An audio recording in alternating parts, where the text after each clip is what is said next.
In fact আমার twin baby, আমার দুই সন্তান, একজন চৌধুরী জারবিন শারাফাত, একজন চৌধুরী জায়দান শারাফাত, তারাও কিন্তু ইংলিশ মিডিয়াম মাস্টার মাইন্ডে পড়ে। তো এই যে চমৎকার একটা উদ্যোগ, যারা ইংলিশ মিডিয়ামে পড়ে তারা বলা যায় যে মোটামুটি বড় লোকের সন্তান, তাদের বাসায় গিয়ে বা তাদের সাথে যোগাযোগ করে যে পুরনো খেলনাগুলো নিয়ে একটু যারা দরিদ্র বা হতদরিদ্র সেই সব স্কুলে গিয়ে সেই সব শিক্ষার্থী যারা তাদের মধ্যে সরবরাহ করা, এটি একটি চমৎকার উদ্যোগ, কোনো সন্দেহ নেই।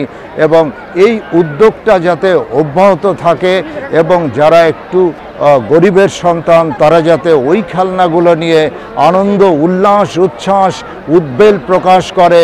এবং এটি যে বলা হয় যে ওই ভদ্রলোকের সন্তান তোমাকে এই খেলনাটি দিলেন, সেটিও একটি ভালো উদ্যোগ।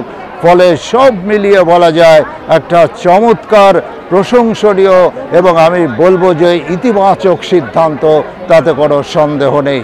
এই সুবিবেচনামূলক ইতিবাচক সময়োপযোগী সিদ্ধান্ত গ্রহণ করার জন্যে এটির সাথে যারা সংশ্লিষ্ট তাদের সবাইকে জানাই আমার পক্ষ থেকে আন্তরিকভাবে ধন্যবাদ, অভিনন্দন এবং মোবারকবাদ।